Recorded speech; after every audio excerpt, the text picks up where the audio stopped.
Welcome back to my channel. आज हम बहुत इजी सा कंसेप्ट देखेंगे डायक्टिक सेंटर के बारे में। लेकिन उससे पहले अगर आप मेरे चैनल पे न्यू हैं तो लाइक सब्सक्राइब और शेयर करना मत भूलें। हम देखते हैं डायक्टिक सेंटर होता क्या है और उसके एग्जांपल्स क्या हैं, हम उसको किस तरह से फाइंड आउट कर सकते हैं।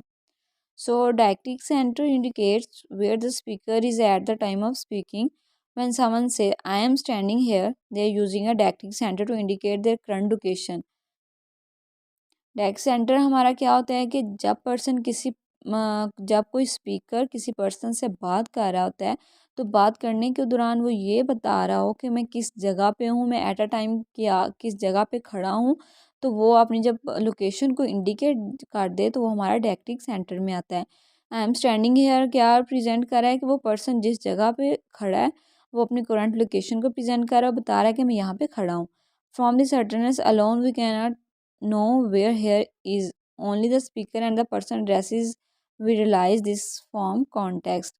अब यहाँ पे एक ये पॉइंट रेज होता है कि उस जो हमारा स्पीकर है उसने कह दिया आई एम स्टैंडिंग हेयर, लेकिन जिस पर्सन से स्पोकन टू है अब या तो वो पर्सन जानता है कि ये पर्सन कहाँ गया था और ये किस जगह के बारे में बात कर रहा है, वो इंडिकेट कर सकता है लोकेशन को, या फिर जो स्पीकर है वो उसे कोई हिंट दे के ये बता सकता है कि मैं इस जगह पे खड़ा हूँ।